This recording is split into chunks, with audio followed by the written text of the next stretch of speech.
Aku menunggu Liu Ruyan selama 3 tahun, yang kembali adalah perutnya yang sedikit membesar. Seperti tamparan keras di wajahku, terasa panas dan sakit. Kebisingan bandara seolah berhenti, aku menatap perutnya dengan tatapan membunuh, tenggorokanku terasa seperti tersumbat arang panas. Anak ini milik siapa? Liu Ruyan melepas kacamata hitamnya, wajah yang kurindukan siang dan malam itu. Saat ini dipenuhi dengan ketidaksabaran dan sedikit penghinaan. Ye Xiao, kita bukan anak kecil lagi. Apakah pertanyaan seperti ini ada gunanya? Mari berpisah dengan baik. Ada 5 juta di kartu ini. Anggap saja ini kompensasi dariku. Dia memasukkan kartu bank ke tanganku, gerakannya seperti mengusir pengemis. Aku tertawa, dadaku bergetar saat tertawa. 3 tahun. Lebih dari 1000 hari dan malam menunggu dan merindukan, yang kudapat hanyalah 5 juta dan kalimat berpisah dengan baik. Dia bahkan tidak repot-repot membuat kebohongan untuk mengelabuiku. Tatapan orang-orang di sekitarku terasa ada atau tidak ada, simpati atau menonton pertunjukan yang bagus. Aku meremas kartu dingin itu. Ujung jariku menekan dengan kuat hingga memutih. Liu Ruyan, apa kau benar-benar berpikir hubungan kita, 5 juta bisa menyelesaikan semuanya? Dia mengerutkan keningnya yang indah. Seolah mendengar lelucon. Lalu apa? Ye Xiao. Jangan terlalu serakah. Selama 3 tahun ini aku berjuang di luar negeri, kau hidup nyaman di dalam negeri. Uang ini cukup untukmu memulai hidup baru. Sosoknya seperti pisau beracun yang menusuk tepat di titik tersakitku.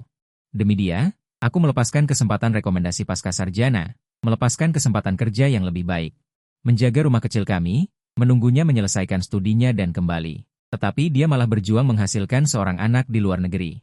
Aku menatapnya, wanita yang dulu sangat kucintai, saat ini hanya terasa asing dan menggelikan. Baik, sangat baik. Aku mengambil kartu itu. Di depannya, aku membuangnya ke tempat sampah di sampingnya. Ekspresi Liu Ruyan langsung berubah. Ye Xiao, kembali ke rumah yang dulu penuh fantasi, tetapi sekarang sedingin kuburan. Aku menghabiskan sepanjang malam, menghabiskan 2 bungkus rokok, semua yang terjadi dalam 3 tahun terakhir. Bersama dengan ketulusanku, aku kubur semuanya. Keesokan harinya, aku mengenakan setelan jas terbaikku dan berjalan ke gedung markas grup Shengxi. Grup Shengxi, musuh bebuyutan terbesar keluarga Liu Ruyan, juga eksistensi yang lebih dari sekali dia kutuk dengan gigi terkatup di depanku. Dia berkata bahwa presiden grup Shengxi, Lu Zhengting, adalah iblis yang memakan orang tanpa menyisakan tulang.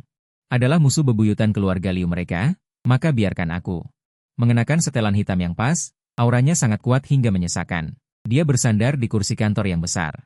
Jari-jarinya yang ramping menjepit sebuah dokumen, yaitu resume saya, resume yang terlihat biasa saja. 3 tahun kekosongan, hanya ada perusahaan kecil yang tidak mencolok, pengalaman sukarela. Ye Xiao, dia membuka mulutnya, suaranya rendah dan magnetis. Apa yang membuatmu berpikir Shengxi akan menginginkanmu? Aku tidak menjawab pertanyaannya. Sebaliknya, aku menatap matanya dan berkata dengan tenang, Presiden Lu, saya tahu Anda baru-baru ini menawar tanah di Chengnan, tetapi saingan Anda, grup Liu Xi, telah mendapatkan harga dasar Anda terlebih dahulu. Gerakan Lu Zhengting berhenti. Dia perlahan mengangkat kepalanya. Secercah cahaya tajam melintas di mata gelapnya yang dalam. Bagaimana kamu tahu? Karena putri presiden grup Liu Xi, Liu Ruyan, adalah mantan pacar saya. Ketika saya mengucapkan kalimat ini, jantung saya masih merasakan sakit yang menusuk. Tapi ekspresi saya tidak berubah sedikit pun. Dia kembali ke negara itu kemarin dan memberitahu saya secara pribadi. Tentu saja, ini aku karang. Kepribadian Liu Ruyan yang sombong itu. Bagaimana mungkin dia memberitahu saya rahasia bisnis? Sampah di matanya ini, tapi saya bertaruh dengan benar. Saya bertaruh bahwa kebencian Lu Zhengting terhadap keluarga Liu dan kebencian saya terhadap Liu Ruyan dapat mencapai semacam resonansi. Saya bertaruh dia membutuhkan seseorang yang memahami keluarga Liu dan memiliki kebencian mendalam terhadap keluarga Liu. Lu Zhengting terdiam lama. Hanya suara halus AC yang tersisa di kantor. Dia seperti singa betina yang mengamati mangsanya. Setiap sel memancarkan aura berbahaya. Berapa harga dasarnya? Dia akhirnya berbicara. Aku membocorkan sebuah angka. Sebuah angka yang saya hitung berdasarkan gaya dan karakteristik grup Liu Xi di masa lalu, dan analisis terhadap karakter ayah Liu Ruyan, Liu Bodong. Angka yang paling mendekati kebenaran. Pupil mata Lu Zhengting menyusut sedikit yang hampir tidak terlihat. Dia tidak mengatakan saya benar. Juga tidak mengatakan saya salah. Dia hanya berdiri dan berjalan di depan saya. Menepuk bahu saya. Datang bekerja besok, posisinya adalah asisten khusus saya. Saya tidak peduli metode apa yang Anda gunakan. Saya ingin grup Liu Xi kalah dalam proyek Chengnan. Kalah total, gaji, Anda tentukan sendiri. Ketika saya berjalan keluar dari gedung grup Shengxi, matahari sangat menyilaukan. Saya mendongak ke langit. Kemudian saya menelepon. Di ujung telepon adalah teman baik saya dari masa kuliah. Seorang detektif swasta top. Bantu saya mencari seseorang, Liu Ruyan. Semua pengalamannya di luar negeri selama 3 tahun terakhir, sedetail mungkin, termasuk dengan siapa dia berhubungan. Terutama pria. Setelah menutup telepon, saya menghentikan taksi. Pak, ke Yunding Mansion. Itu adalah rumah mewah yang Liu Ruyan ingin beli sebelum dia kembali. Dia berkata, itu adalah simbol status. Dulu saya berpikir, itu akan menjadi rumah masa depan kita. Sekarang, saya akan merebutnya dari tangannya dengan tangan saya sendiri. Liu Ruyan, penghinaan yang kamu berikan padaku, akan kubayar 2 kali lipat. Permainan baru saja dimulai. Saya tidak langsung mencari pengembang, tetapi melalui beberapa saluran abu-abu. Menghubungi wakil presiden yang bertanggung jawab atas penjualan Yunding Mansion. Lokasi pertemuan adalah klub pribadi, lingkungannya pribadi. Wakil presiden bermarga Wang. Dia adalah pria parubaya yang tampak cerdas dan cakap. Dia mengamati saya dengan sedikit keraguan. Tuan Ye, Anda bilang ada cara untuk membuat perumahan kami. Nilainya berlipat ganda. Saya menuangkan secangkir teh untuknya, perlahan. Manajer Wang, apa nilai jual terbesar Yunding Mansion? Lokasi, kualitas. Ada lagi? Manajer Wang tersenyum. Tentu saja, kalangan elit kami yang berada di puncak. Benar, saya mengangguk. Namun, lingkaran ini belum stabil. Jika Presiden Grup Shengxi, Lu Zhengting, juga tinggal di sini, tangan manajer Wang gemetar. Air teh tumpah. Dia buru-buru menatapku dengan wajah penuh keterkejutan. Tuan Ye, apakah Anda tidak bercanda? Sosok seperti Presiden Lu. Bagaimana mungkin? Dia akan melakukannya? Saya memotongnya. Karena saya akan tinggal di sini. Saya adalah asisten khususnya yang baru. Untuk menambah keyakinan. Aku mengeluarkan ponselku dan memutar rekaman. Itu adalah rekaman di kantor Lu Zhengting tadi. Aku diam-diam merekam bagian di mana dia mengenaliku sebagai asisten khusus. Napas Wang menjadi cepat. Dia sangat jelas bahwa jika Lu Zhengting benar-benar mengambil alih harga Yunding Mansion, pasti akan meroket seperti roket. Ini adalah pencapaian besar baginya secara pribadi. Tuan Ye, apa yang Anda butuhkan dari saya? Dia langsung menjadi hormat. Sederhana saja, penthouse yang disukai Liu Ruyan, aku menginginkannya. Harga bukan masalah, tetapi aku meminta agar masalah ini dirahasiakan. Sampai saat terakhir penandatanganan kontrak, aku tidak ingin ada masalah yang tidak perlu. Aku sengaja menekankan pengucapan kata, masalah. Manajer Wang adalah orang yang cerdas. Dia langsung mengerti maksudku. Jangan khawatir, Tuan Ye. Saya jamin akan beres dengan baik. Untuk Nona Liu, saya akan menggunakan alasan lain untuk menahannya. Semuanya berjalan lebih lancar dari yang aku duga. Saat aku keluar dari klub, ponselku berdering. Itu Liu Ruyan. Aku melihat nama yang familiar itu, ragu-ragu selama beberapa detik. Tetap aku angkat. Ye Xiao, apa maksudmu? Membuang kartuku? Apakah kamu ingin bermain tarik ulur denganku? Di ujung telepon sana. Nadanya masih sama seperti biasanya. Angkuh, aku beritahu kamu, tidak ada gunanya. Aku kembali kali ini untuk memutuskan hubungan sepenuhnya denganmu. Aku beri kamu waktu 1 hari. Temui aku di kedai kopi di bawah gedung kantorku. Kita bicarakan semuanya dengan jelas. Jangan paksa aku marah dengan cara lain. Setelah selesai berbicara, dia langsung menutup telepon. Mendengarkan nada kosong di telepon. Aku hanya merasa lucu. Dia masih sangat egois, mengira aku masih Ye Xiao yang selalu mendengarkannya. Ingin bertemu denganku? Baiklah. Kalau begitu, biar kamu lihat siapa aku sekarang. Siapa sebenarnya aku ini. Aku tidak akan pergi ke kedai kopi. Aku akan memberinya kejutan besar di tempat lain. Keesokan harinya, aku secara resmi melapor ke Shengxi Group. Lu Zhengting memberiku sebuah kantor terpisah, tepat di sebelah kantornya. Tanah di selatan kota. Besok pagi pukul 10 akan dibuka tendernya. Liu Xi di sana. Apa pendapatmu? Dia langsung ke intinya, saat dia menginginkannya, untuk memberinya satu bagian. Rencana yang saya buat begadang semalaman, Liu Guodong berpikir dia mendapatkan kartu truf kita. Saat tender dibuka, mereka pasti akan menggigit kita rat-rat. Kita hanya perlu pada saat terakhir. Membatalkan tawaran, Lu Zhengting melihat rencana itu dengan berpikir. Membatalkan, tanah itu sudah kita persiapkan selama setengah tahun. Kerugian satu bidang tanah, dibandingkan dengan membiarkan rantai pendanaan grup Liu Xi terputus. Mana yang lebih penting, Presiden Lu lebih tahu dari saya. Saya menunjuk ke salah satu bagian di rencana itu. Model data. Saya sudah menganalisis laporan keuangan Liu Xi selama 5 tahun terakhir. Mereka terlalu banyak menambahkan leverage untuk ekspansi. Begitu mereka menggunakan. Dia menatapku seolah menemukan batu giok yang belum biasa. Sungguh rencana pinjam pisau untuk membunuh. Dia menutup rencananya. Lakukan seperti yang kamu katakan. Aku serahkan masalah ini sepenuhnya padamu. Semua sumber daya perusahaan, terserah kamu. Mendapatkan otorisasi dari Lu Zengting. Saya segera mulai bertindak. Saya menghubungi beberapa teman di lingkaran keuangan yang cukup berpengaruh, biarkan mereka bekerja sama dengan saya. Bersiaplah di Liuxi. Setelah mendapatkan sebidang tanah, segera short selling saham mereka, sambil menyebarkan berita negatif tentang rantai pendanaan mereka yang tegang, jaring besar yang tak terlihat. Diam-diam telah terbuka, dan Liu Ruyan dan keluarganya tidak tahu apa-apa tentang ini. Pukul 9 pagi, saya menerima telepon dari manajer Wang. Tuan Ye. Nona Liu sudah tiba di pusat penjualan. Sepertinya dia akan menandatangani kontrak. Bagus sekali. Saya memerintahkan untuk bertindak sesuai rencana. Saya merapikan dasi saya. Berjalan ke kantor Lu Zengting. Presiden Lu, pertunjukan yang bagus akan segera dimulai. Apakah Anda tertarik untuk melihatnya bersama? Lu Zengting mengangkat alisnya, menunjukkan ekspresi tertarik. Pergi kemana? Yunding Menshan. Aku dan Lu Zengting pergi ke Yunding Menshan. Di pusat penjualan, Liu Ruyan sedang duduk di ruang negosiasi VIP, memegang secangkir kopi dengan anggun. Ibunya duduk di sampingnya, seorang wanita kaya yang terawat baik, saat ini mendengarkan dengan wajah puas. Manajer penjualan memperkenalkan penthouse di puncak gedung. Rumah ini adalah yang terbaik dari yang terbaik di gedung kami, dengan pemandangan yang luar biasa. Dan bahan dekorasinya juga yang terbaik di dunia.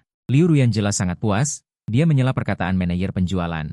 Dan langsung mengeluarkan sebuah kartu dari tasnya. Jangan bicara omong kosong, gesek saja kartunya. Bayar lunas. Kesombongan itu, seolah yang dibelinya bukan rumah mewah, melainkan pakaian biasa. Ibunya bahkan tersenyum lebar. Xiaoyan, kami memang punya selera yang bagus. Rumah ini baru pantas untuk statusnya. Tepat ketika manajer penjualan hendak menerima kartu itu, Wang Zong membawa saya. Mendorong pintu dan masuk. Maaf, Nona Liu. Rumah ini sudah dibeli oleh orang lain. Suara Wang Zong tidak keras, tetapi seperti bom yang meledak. Meledak di ruang negosiasi. Senyum Liu Ruyan dan ibunya langsung membeku di wajah mereka. Apa katamu? Suara Liu Ruyan tiba-tiba meninggi. Sudah dibeli? Bagaimana mungkin? Saya sudah membayar uang muka kemarin. Uang muka akan kami kembalikan 2 kali lipat. Wang Zong memasang senyum formal di wajahnya, tetapi tanpa terlihat memiringkan tubuhnya, membiarkan saya berjalan ke depan. Tatapan Liu Ruyan akhirnya tertuju pada saya. Ketika dia melihat dengan jelas bahwa itu adalah saya. Seluruh tubuhnya terkejut, ekspresi itu, dari kebingungan hingga ketidakpercayaan, akhirnya berubah menjadi yang paling ekstrim. Ye Xiao. Kenapa kamu? Ibunya juga mengenali saya, dan segera melompat seperti kucing yang ekornya diinjak. Kenapa kamu si sampah ini ada di sini? Siapa yang mengizinkanmu masuk?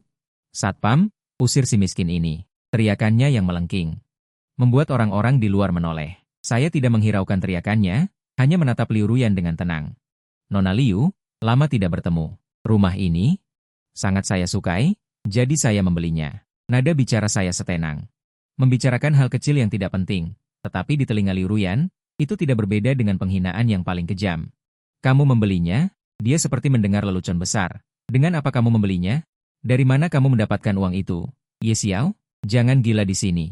Lupa memberitahumu, aku mengeluarkan kartu nama dari saku dan dengan lembut meletakkannya di atas meja di depannya. Sekarang aku adalah asisten khusus Presiden Grup Shengxi. Di kartu nama itu 4 karakter hitam, Grup Shengxi, asisten khusus Presiden dengan tinta emas, Ye Xiao. Seperti jarum yang menusuk mata Liu Ruyan dengan kejam. Dia menatap kartu nama itu dengan saksama. Tubuhnya gemetar tak terkendali. Tidak mungkin, sama sekali tidak mungkin. Dia buru-buru mendongak menatapku. Matanya dipenuhi keraguan gila. Bagaimana mungkin orang sepertimu bisa masuk ke Shengxi? Kamu pasti berbohong padaku. Tepat pada saat ini, suara langkah kaki yang mantap datang dari belakangku. Lu Zengting perlahan masuk. Dia hanya berdiri di sana dengan santai. Aura yang kuat membuat suhu seluruh ruang negosiasi turun beberapa derajat. Dia bahkan tidak melihat ibu dan anak Liu Ruyan, tetapi langsung berjalan ke sisiku dan dengan alami meletakkan tangannya di bahuku. Xiao, apakah prosedurnya sudah selesai? Aku ada rapat. Sapaan, Xiao, yang santai itu membuat wajah Liu Ruyan langsung pucat pasi. Ibunya bahkan lebih ketakutan hingga tidak bisa berkata apa-apa, gemetar menatap Lu Zengting. Tuan Lu, yang digambarkan sebagai iblis di mulut mereka. Baru kemudian Lu Zengting mengalihkan pandangannya ke mereka. Tatapan itu acuh tak acuh, seolah melihat 2 ekor semut.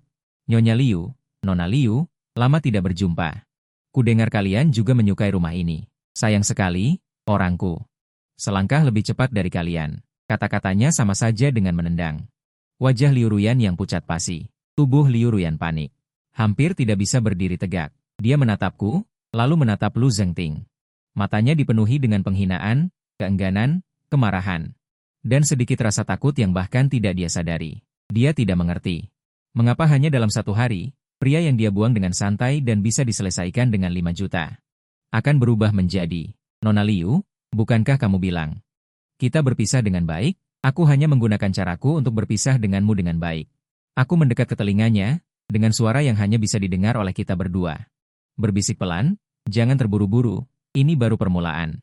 Setelah selesai berbicara, aku tidak lagi melihatnya dan berbalik ke Direktur Wang dan berkata, sisa prosedur, mohon segera diselesaikan, lalu. Aku menemani Lu Zhengting di rumah ibu dan anak Liu Ruyan dengan tatapan membunuh. Pergi dengan angkuh. Setelah keluar dari pusat penjualan, Lu Zhengting tiba-tiba berkata, bagaimana rasanya? Lumayan. Aku mengatakan yang sebenarnya. Melihat ekspresi Liu Ruyan itu, hatiku dipenuhi kebahagiaan balas dendam. Lu Zhengting terkekeh pelan. Sepertinya aku tidak salah orang. Pertemuan tender Chengnan akan segera dimulai. Dia melirik arlojinya. Ayo pergi menonton pertunjukan bagus kedua. Ketika kami tiba di lokasi pertemuan tender, tempat itu sudah penuh dengan orang. Aku langsung melihat perwakilan grup Liu. Ayah Liu Ruyan, Liu Guodong. Dia duduk di barisan depan. Wajahnya berseri-seri, tampak sangat percaya diri. Melihat aku dan Lu Zhengting masuk bersama, dia hanya melirik dengan jijik. Matanya penuh penghinaan. Jelas, dia belum tahu apa yang terjadi di Unding Menshan. Dia dan Lu Zhengting saling bertukar pandang penuh dengan aroma mesiu. Kemudian tidak memperdulikan lagi. Tender segera dimulai, harga awal 8 miliar. Beberapa perusahaan dengan ragu-ragu menawar beberapa kali, harga dengan cepat naik menjadi 9 miliar. Saat ini, Liu Guodong bertindak. Dia mengangkat plakat, suaranya nyaring, penuh dengan aura dominasi yang percaya diri. Seluruh hadirin gempar, langsung menaikkan harga 1 miliar. Ini tidak diragukan lagi mengumumkan kepada semua orang bahwa grup Liu bertekad untuk mendapatkan tanah ini. Lu Zhengting menatapku. Aku mengangguk sedikit padanya. Kemudian, perwakilan grup Shengxi mengangkat plakat. Kenaikan harga tidak besar, tetapi sikapnya sangat jelas. Hanya ingin beradu dengannya. Liu Guodong mencibir dan mengangkat papan lagi. 11 miliar. Shengxi. 11 miliar. 12 miliar. 12 miliar. Harganya seperti roket. Melambung tinggi. Dahi Liu Guodong mulai berkeringat, tetapi dia melirik. Penanggung jawab yang percaya diri di sisinya, dan kemudian melihat ke arah kami. Warna ganas di matanya semakin kuat. Dia yakin kami hanya menggertak, yakin bahwa harga dasar yang kami kuasai itu palsu. Dia berpikir bahwa selama dia melebihi kami, apa yang disebut harga dasar, kami akan menyerah. Ketika harga dinaikkan menjadi 15 miliar, aula menjadi sunyi senyap. Semua orang tahu bahwa ini telah berubah menjadi pertarungan hidup dan mati antara Shengxi dan keluarga Liu. Harga ini telah jauh melampaui nilai tanah itu sendiri. Wajah Liu Guodong juga agak pucat. Tetapi dia masih menggertakkan gigi dan mengangkat papan. 15,1 miliar. Dia menatap tajam Lu Zhengting. Matanya penuh provokasi. Lu Zhengting tanpa ekspresi. Dia hanya sedikit mengangkat tangannya. Perwakilan di sisinya meletakkan nomor. Wakil presiden di sisinya juga tercengang.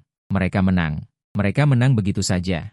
Perasaan tidak nyata yang besar menyelimuti mereka. Liu Guodong tanpa sadar melihat ke arah kami, tetapi menemukan bahwa Lu Zhengting dan aku memiliki sedikit senyum tipis di wajah kami. Senyum itu seperti melihat seekor mangsa yang jatuh ke dalam perangkap. Jantungnya berdebar kencang. Firasat buruk muncul secara spontan. Sementara aku mengeluarkan ponselku dan mengirim 3 pesan. Bertindak. Short sale keluarga Liu.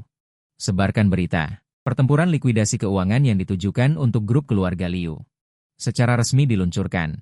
Liu Guodong, kau akan segera tahu bahwa apa yang kau beli hari ini seharga 15 miliar bukanlah sebidang tanah, tetapi bom yang cukup untuk meledakkan seluruh keluarga Liu.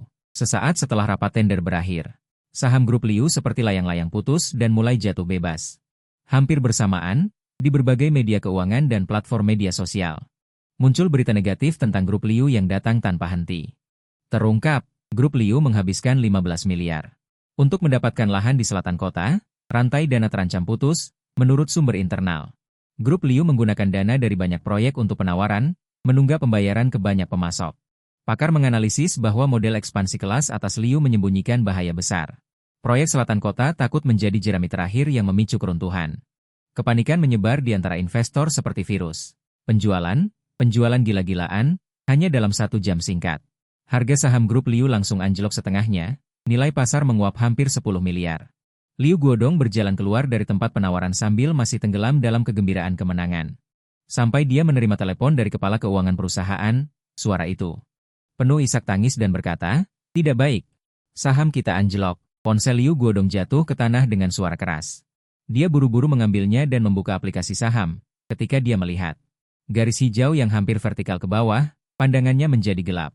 Dia hampir pingsan di tempat. Bagaimana ini bisa terjadi? Bagaimana ini bisa terjadi? Dia bergumam pada dirinya sendiri. Wajahnya pucat pasi. Dia tidak mengerti mengapa reaksi pasar begitu kuat, begitu cepat. Seolah-olah ada tangan besar tak terlihat. Tujuan Shengxi Group sejak awal bukanlah tanah itu, tetapi keruntuhannya. Setelah menyadari hal ini, Liu Guodong merasa dadanya sesak dan memuntahkan seteguk darah. Lu Zhengting. Ye Xiao. Dia mengeluarkan raungan seperti binatang buas. Suara itu penuh dengan penyesalan dan kemarahan yang tak berujung. Sementara itu, aku sedang duduk di mobil Lu Zhengting. Di kursi belakang Rolls-Royce, aku melihat data pasar saham yang terus bergulir di tablet. Ekspresiku tenang, semua ini sesuai dengan perkiraanku. Lu Zhengting menuangkanku segelas anggur merah. Kerja bagus, dia mengangkat gelasnya. Langkah pertama, Liu Ruyan berlutut di hadapanku, untuk semua yang telah dia lakukan. Membayar harga yang paling menyakitkan. Ponselku berdering lagi, kali ini adalah nomor yang tidak dikenal, aku mengangkatnya, dan dari sana terdengar Liu Ruyan berteriak histeris, "Ye Xiao, apakah kamu yang melakukannya? Apakah kamu yang melakukannya? Apakah kamu dan Lu Zhengting bekerja sama untuk merencanakan keluarga kami?" "Benar kan?" Aku menjauhkan ponsel sedikit, menunggu dia selesai. Baru kemudian aku berkata dengan acuh tak acuh, "Nona Liu, apa yang kamu bicarakan?" "Aku tidak mengerti." "Jangan berpura-pura bodoh." Suara Liu Ruyan terdistorsi karena amarah. "Rumah di apartemen Yunding, sekarang juga masalah perusahaan." "Ye Xiao, apa yang sebenarnya kamu inginkan? Apa untungnya bagimu melakukan ini?" "Untung?" Aku tertawa kecil, melihat keluargamu seperti sekarang, panik, seperti semut di atas wajan panas. Itu adalah keuntungan terbesar. Liu Ruyan di ujung telepon terdiam. Dia mungkin tidak pernah menyangka bahwa pria yang dulu memperlakukannya dengan patuh akan mengucapkan kata-kata yang begitu dingin dan kejam. "Ye Xiao, apakah kamu harus melakukan ini sampai sejauh ini? Setidaknya di antara kita." "Diam." Aku memotongnya dengan kasar. "Di antara kita? Di antara kita sudah selesai. Ketika kamu berdiri dengan perut buncit, membawa 5 juta untuk menyingkirkanku. Sudah selesai. Liu Ruyan, aku memperingatkanmu. Jangan ganggu aku lagi, jika tidak, lain kali. Bukan hanya kerugian 100 juta saja, sesederhana itu." Selesai berbicara, aku langsung menutup telepon, memblokir nomornya. Lu Zhengting menatapku dengan sedikit ejekan di matanya, "Sepertinya kau sangat membencinya." "Ya, aku tidak menyangkalnya. Anak di dalam perutnya. Itu anakmu." Dia tiba-tiba menanyakan pertanyaan yang membuatku lengah. Jantungku berdebar kencang. Pertanyaan ini seperti jarum menikam sudut tergelapku. Aku terdiam. Lu Zhengting juga tidak bertanya lebih lanjut. Dia hanya menggelengkan kepalanya, tampak mencemooh diri sendiri. Pahlawan pun takluk pada kecantikan. Pepatah kuno tidak menipuku. Tapi, aku mengingatkanmu, wanita, terutama wanita seperti Liu Ruyan. Untuk mencapai tujuan, kebohongan apapun akan diucapkan. Jangan biarkan kebencianmu dikaburkan oleh emosi yang tidak perlu. Aku mengerti maksudnya. Dia takut aku terpengaruh oleh hubungan masa lalu dengan Liu Ruyan, atau karena anak itu, dan mempengaruhi rencana kita. "Jangan khawatir, Presdir Lu," kataku sambil menatapnya. "Aku lebih dari siapapun berharap keluarga Liu jatuh. Soal anak itu, dia tidak akan ada hubungannya denganku. Kembali ke perusahaan."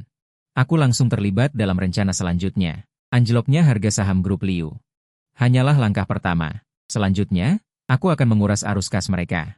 Aku menyuruh teman-teman di lingkaran keuangan yang telah kuhubungi sebelumnya, untuk mulai menghubungi para pemasok yang pembayarannya ditunda oleh keluarga Liu. Syarat yang kuberikan sangat sederhana. Grup Shengxi dapat menggantikan keluarga Liu untuk membayar semua hutang, bahkan bisa dengan premi 10%. Tapi syaratnya, mereka harus segera mengakhiri semua kerjasama dengan keluarga Liu dan mengajukan gugatan. Bagi para pemasok yang sudah lama menyimpan keluhan, ini jelas merupakan kabar baik yang luar biasa. Mereka hampir tanpa ragu menyetujui persyaratanku.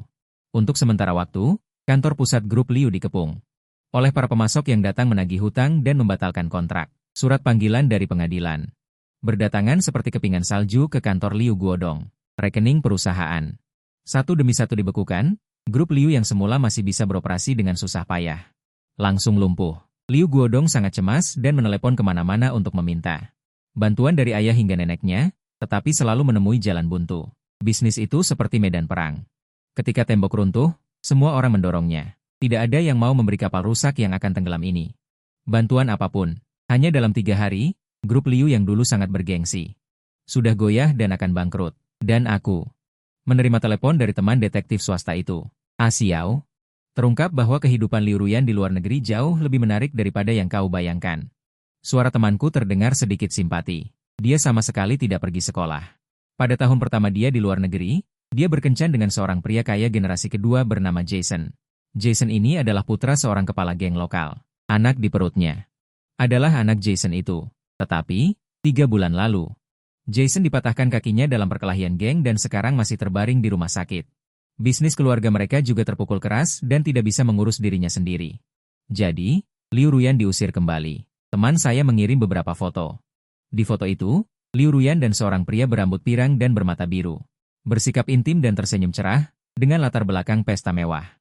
Kapal pesiar, pesawat pribadi. Ketika bersamaku, dia tidak pernah memiliki senyum percaya diri seperti itu. Ternyata, yang disebut studi lanjut di luar negeri hanyalah lelucon, dan yang disebut perjuangan untuk mimpi hanyalah jatuh ke pelukan pria lain. Aku melihat foto itu. Sedikit kehangatan terakhir yang tersisa di hatiku benar-benar berubah menjadi abu dingin. Aku menyimpan foto itu dan kemudian mengirimkannya ke Liu Ruyan tanpa melampirkan teks apapun. Aku percaya dia akan mengerti. Benar saja, dalam waktu kurang dari 1 menit, nomor asing menelepon. Aku tidak mengangkatnya. Keluarga dan anak-anak pihak sana menelepon berulang kali dengan enggan. Aku merasa terganggu. Untungnya aku mematikan telepon. Wanita ini sudah tidak pantas aku buang-buang emosi lagi. Namun, yang tidak kusangka adalah keesokan harinya. Dia benar-benar langsung datang ke grup Shengxi mencariku. Dia membuat keributan di lobi, menyebut namaku dan ingin bertemu denganku. Satpam di resepsionis tidak bisa menghentikannya, hanya bisa menelepon ke kantorku. Aku mengerutkan kening. Aku berkata di telepon, biarkan dia naik. Aku ingin melihat. Sampai tahap ini, trik apa lagi yang ingin dia mainkan? Ketika Liu Ruyan menerobos masuk ke kantorku. Seluruh dirinya seperti orang gila. Rambutnya berantakan, riasannya juga luntur. Tidak ada lagi keanggunan dan kemewahan masa lalu, yang tersisa hanya kegilaan dan kebencian di matanya. Ye Xiao. Dia membanting ponselnya dengan keras ke mejaku. Di layar ada foto yang kukirimkan padanya. Kamu menyelidikiku. Aku bersandar di kursi, dengan santai menatapnya. Tidak boleh. Tidak boleh. Dia sangat marah dengan sikap acuh tak acuhku sehingga seluruh tubuhnya gemetar. Kenapa kamu melakukan ini? Kenapa kamu melakukan hal sekejam ini? Di mana keluarga kami salah? Di mana salahnya? Aku seperti mendengar lelucon yang sangat lucu, tidak bisa menahan tawa. Liu Ruyan, kamu kembali dengan perut berisi anak orang lain, memberiku 5 juta seperti mengusir pengemis. Sekarang kamu bertanya padaku, di mana keluarga kalian salah padaku? Aku beritahu kamu. Kebohonganmu padaku, itu sudah tidak penting lagi. Yang penting adalah kamu membuatku tidak nyaman. Jadi, aku juga akan membuatmu tidak nyaman. Suaraku sangat pelan, tetapi setiap kata seperti jarum es, menusuk psikologi Liu Ruyan. Dia terhuyung mundur 2 langkah, menatapku dengan tidak percaya. Hanya karena ini? Hanya karena aku tidak mencintaimu lagi, memilih orang lain, kamu akan menghancurkan seluruh keluarga kami? Kamu tidak pantas mengatakan cinta. Aku memotong perkataannya dengan dingin. Yang kamu cintai hanya dirimu sendiri. Apa kamu pikir aku tidak tahu? Dulu kamu bersamaku. Hanya karena nilaiku bagus, bisa membantumu belajar, membuatmu berhasil masuk universitas. Setelah lulus, kamu merasa aku jujur dan penurut, adalah orang yang bisa membuatmu tenang. Li Ryan, di luar sana aku mendengar bahwa kau tidak pernah mencintaiku. Kau hanya memanfaatkanku. Kata-kata ini pernah kupendam dalam hati. Kupikir aku tidak akan pernah mengatakannya seumur hidupku. Tapi sekarang, mengatakannya di depannya. Aku hanya merasa sangat lega. Ekspresi wajah Li Ryan langsung menjadi pucat pasi. Dia membuka mulutnya, tetapi tidak bisa membantah satu kata pun, karena semua yang kukatakan adalah kebenaran. Keheningannya adalah bukti terbaik. Melihatnya seperti ini, kebencian di hatiku tidak berkurang banyak. Aku berdiri dan berjalan selangkah demi selangkah di depannya. Kenapa? Tidak bisa berkata apa-apa? Atau, kau akan memberitahuku bahwa anak di dalam perutmu sebenarnya adalah anakku? Aku hanya mengatakannya dengan nada sinis. Namun, tanpa diduga, mata Li Ryan tiba-tiba berbinar setelah mendengar kalimat ini. Dia seolah-olah meraih jerami terakhir. Dia tiba-tiba mendongak menatapku, dan air mata mengalir dari matanya. Sio, dia meraih lenganku, dan suaranya menjadi tercekat. Ya, anak ini adalah anakmu. Anak kita. Aku berbohong padamu. Aku dan Jason tidak ada apa-apa. Foto-foto itu palsu. Mereka yang mengeditnya. Alasan mengapa aku mengatakan itu, alasan mengapa aku memberimu uang. Itu semua karena ayahku. Dia memaksaku. Dia tidak suka keluargamu tidak kaya. Dia tidak pernah setuju kita bersama. Kedatanganku kali ini adalah untuk kawin lari denganmu. Dia menangis tersedu-sedu, berakting dengan tulus, seolah-olah dia adalah korban yang menderita semua keluhan.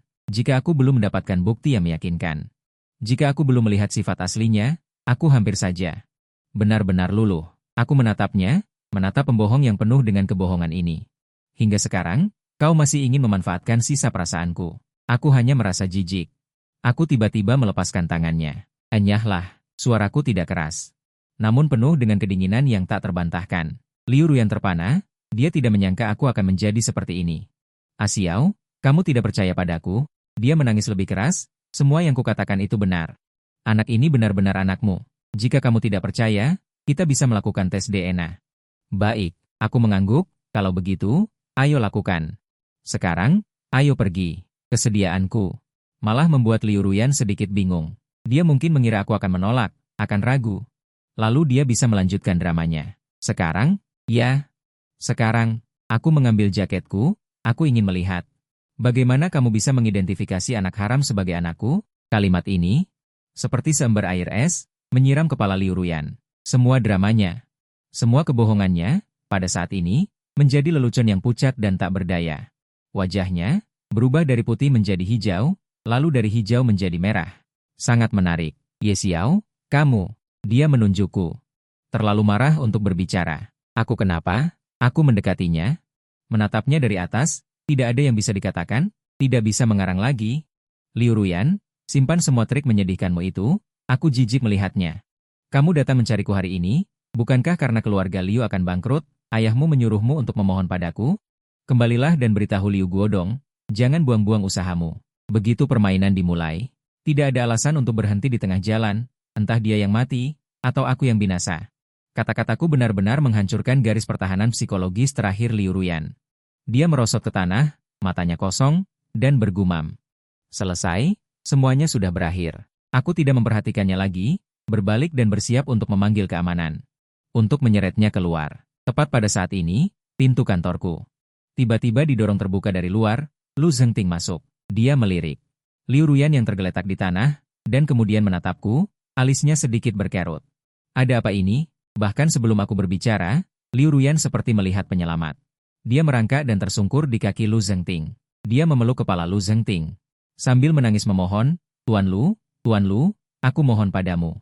Mohon bebaskan keluarga kami. Ini semua salah Ye Xiao. Dia melakukan ini untuk membalas dendam padaku, dan dia menggunakanmu untuk melawan keluarga Liu kami. Dia gila. Dia orang yang tidak normal. Jangan biarkan dia memanfaatkanmu. Kata-katanya membuat seluruh udara di kantor membeku. Aku menatapnya dengan mata dingin. Wanita ini, untuk melarikan diri, mencoba mendorong semua tanggung jawab kepadaku, bahkan tanpa ragu memprovokasi hubunganku dengan Lu Zhengting. Sungguh tidak mau bertobat. Lu Zhengting menunduk, menatap wanita yang menyedihkan di kakinya ini. Wajahnya tanpa ekspresi. Dia tidak berbicara, hanya mengangkat kakinya. Dengan ringan menendang Liu Ruyan ke samping. Gerakannya tidak keras, tetapi sangat menghina. Kemudian, dia berjalan ke arahku. Di depan Liu Ruyan, melakukan tindakan yang tidak terduga oleh siapapun. Dia mengulurkan tangan, merapikan kerah bajuku yang sedikit berantakan, gerakannya lembut. Jangan marah pada orang seperti ini, dia tidak pantas, suaranya tidak keras. Tetapi terdengar jelas di telinga Liu Ruyan. Liu Ruyan benar-benar terpana. Dia menatap kami, matanya penuh dengan keterkejutan dan ketakutan yang tidak bisa dipahami. Dia tidak mengerti mengapa Lu Zhengting begitu melindungi aku. Aku melihat ekspresinya yang seperti melihat hantu, tiba-tiba muncul sebuah pikiran jahat. Aku bersandar pada Lu Zhengting, memberikan senyum cerah kepada Liu Ruyan. Nona Liu, sekarang kau mengerti kan? Hubunganku dengan Tuan Lu mungkin jauh lebih dekat dari yang kau bayangkan. Setelah mengatakan ini, aku bahkan tidak menatapnya, hanya berbalik dan kembali ke kantornya. Ngomong-ngomong, dia melemparkan kalimat padaku, dan aku mengikutinya masuk. Dia menutup pintu dan duduk, menunjuk sofa di depanku. Aku duduk dan melihatnya mengeluarkan sebotol whisky dari lemari anggur. Dia menuangkan 2 gelas dan mendorong salah satunya ke arahku. Terima kasih tadi, aku berkata. Aku tahu dia melakukan itu tadi untuk membantuku. Untuk benar-benar memutuskan harapan Liu Ruyan dan pada saat yang sama mendeklarasikan statusku kepada dunia luar. Lu Zhengting menggoyangkan cairan berwarna kuning dalam gelasnya. Dia tidak melihatku. Aku tidak membantumu, tapi untuk mengatakannya secara lokal. Aku membantu diriku sendiri. Seorang bawahan yang dibutakan oleh dendam pribadi. Bagiku, itu tidak memiliki nilai apapun. Yang aku butuhkan adalah pisau yang tajam. Bukannya alat tumpul yang bisa menjadi malas karena wanita kapan saja. Aku terdiam. Kata-katanya sangat langsung dan realistis. Di antara kita, itu adalah kerjasama, saling memanfaatkan. Tidak ada hubungannya dengan perasaan. Apakah kamu tidak ingin tahu tentang apa yang dia katakan tadi? Aku mengubah topik pembicaraan. Penasaran tentang apa? Penasaran apakah kamu datang kepadaku untuk membalas dendam padanya? Lu Zhengting mencibir, Ye Xiao. Apakah kamu pikir ini hari pertamaku di masyarakat? Pikiran kecilmu itu. Aku melihatnya dengan jelas ketika aku pertama kali melihatmu. Mengapa aku menggunakanmu? Bukan karena kebencianmu, tetapi karena kemampuanmu. Dia menunjuk kepalaku. Hal-hal di dalam sini adalah alasan mengapa kamu memenuhi syarat untuk duduk di sini dan minum anggur ini bersamaku. Adapun tujuanmu, entah itu balas dendam atau mencari keuntungan. Tidak masalah selama kamu dapat membantuku menjatuhkan keluarga Liu. Yang lainnya, aku tidak peduli. Keterus-terangannya membuatku sedikit terkejut. Itu juga membuatku benar-benar tenang. Berurusan dengan orang pintar sangat mudah. Klan Liu sekarang sudah berada di ujung tanduk. Langkah selanjutnya, apa yang akan kamu lakukan? Yang aku inginkan bukanlah dia bangkrut, melainkan dia bermargalu. Di mata Lu Zhengting, terpancar sedikit ambisi yang tipis. Aku ingin Liu Guodong menyerahkan perusahaan yang dia dirikan sendiri ke hadapanku. Aku mengerti, dibandingkan dengan likuidasi kebangkrutan yang sederhana, penaklukan total adalah balas dendam yang paling kejam. Ini sama dengan menjatuhkan hukuman mati pada jiwa Liu Guodong. Aku membutuhkanmu untuk berbicara dengan Liu Guodong. Lu Zhengting menatapku. Aku ingin kamu secara pribadi memberitahunya. Satu-satunya jalan keluarnya adalah menjual perusahaan itu kepadaku. Tugas ini, bagimu, seharusnya sangat menarik, bukan? Dia tertawa. Seperti penonton yang akan menikmati drama yang luar biasa. Menarik. Tidak hanya menarik. Ini benar-benar panggung balas dendam yang paling sempurna, yang dibuat khusus untukku. Biarkan aku bernegosiasi dengan Liu Guodong. Biarkan dia berlutut di hadapanku, aku yang dulunya paling diremehkan. Oleh si miskin ini, memohon ampun. Tidak ada yang lebih ironis dari ini. Aku dengan senang hati. Aku mengangkat gelas anggur dan meneguknya sampai habis. Sore harinya, atas nama Shengxi Group, aku mengirimkan undangan pertemuan kepada Liu Guodong. Tempatnya adalah restoran berputar termewah di kota. Tempat itu dahulu hanya berani kulihat di majalah. Liu Ruyan pernah menunjuk restoran itu dan berkata kepadaku, "Xiao, tunggu aku kembali, kita akan merayakannya di sana. Aku yang akan mentraktir." Sekarang, akhirnya aku datang. Hanya saja, aku datang untuk menjatuhkan hukuman mati pada keluarga mereka. Ketika aku tiba, Liu Guodong sudah ada di sana. Hanya dalam beberapa hari, sosok yang dulu adalah tokoh bisnis yang penuh semangat, tampak 10 tahun lebih tua. Pelipisnya memutih. Wajahnya penuh kelelahan, matanya penuh dengan garis darah dan kelelahan. Melihatku, kebencian di matanya hampir menyembur keluar api. "Ye Xiao, kau dasar tidak tahu berterima kasih. Apa yang kurang dari keluarga Liu kami padamu? Sampai kau tega menyakiti kami seperti ini?" Begitu datang dia langsung meraung marah, menarik perhatian para tamu di sekitarnya. Aku tidak peduli. Hanya menuangkan air ke gelas untuk diriku sendiri. "Direktur Liu, perhatikan posisimu, sekarang kau sedang memohon padaku." Kata-kataku seperti air dingin, memadamkan setengah dari amarahnya. Dia terengah-engah, menatapku tajam, tapi pada akhirnya dia tidak berani marah lagi. Dia sangat tahu tujuan kedatangannya hari ini. Katakan, "Apa sebenarnya yang diinginkan Lu Zhengting darimu?" Dia bertanya dengan lesu.